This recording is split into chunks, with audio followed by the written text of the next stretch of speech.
Assalamualaikum warahmatullahi wabarakatuh. Perkenalkan, nama saya Elsa Nur Safila dengan NIM A131.24.004. Di sini akan saya presentasikan hasil atas pemaparan saya dengan materi sub A bab 6, yaitu penegakan hukum lingkungan hidup.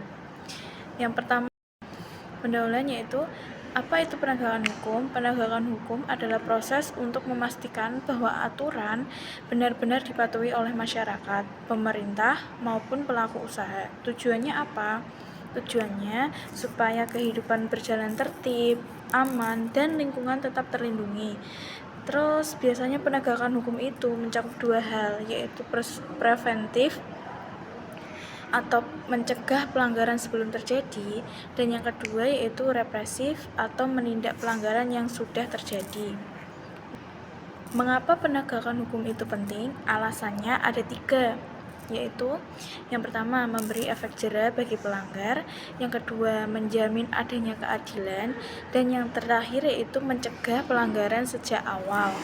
Next, akan memberikan contoh bentuk-bentuk dari penegakan hukum yang tadi saya contohkan, yaitu yang pertama penegakan hukum preventif atau pencegahan.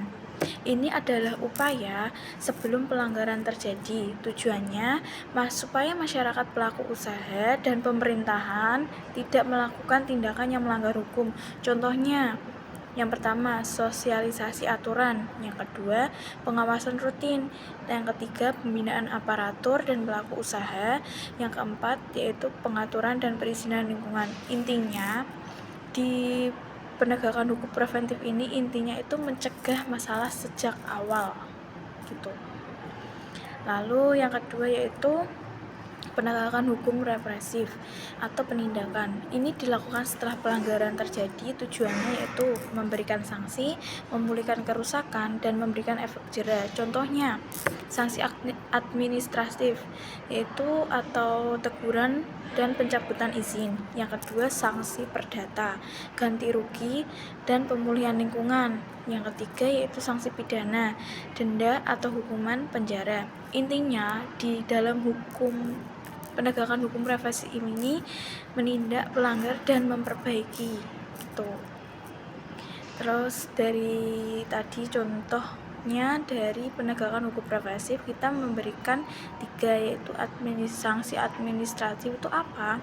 Yang pertama, teguran tertulis kepada pelanggar. Yang kedua, paksaan pemerintah, penghentian kegiatan, penyitaan alat, dan penutupan saluran limbah. Yang ketiga, pembekuan atau pencabutan izin lingkungan.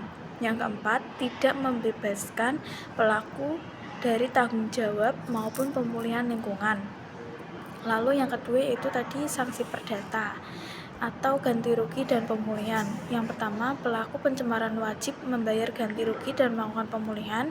Kedua, gugatan dapat diajukan bila lingkungan atau masyarakat mengalami kerugian. Dan yang terakhir, dapat dikenakan uang paksaan atau duang som jika pemulihan terlambat dilaksanakan. Terus yang terakhir yaitu prinsip strict liability. Yang pertama, apa itu prinsip? Pelaku bertanggung jawab mutlak tanpa perlu dibuktikan unsur kesalahan. Yang kedua, berlaku pada kegiatan berisiko tinggi seperti penggunaan B3, limbah B3, dan kegiatan yang mengancam lingkungan.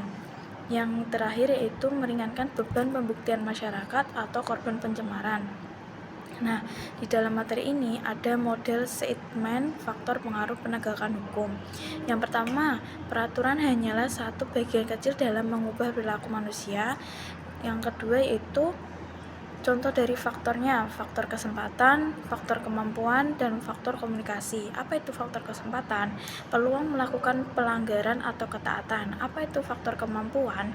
Faktor kemampuan adalah kapasitas masyarakat atau pelaku usaha untuk patuh. Dan yang terakhir, faktor komunikasi pencapaian, yaitu penyampaian informasi aturan kepada publik.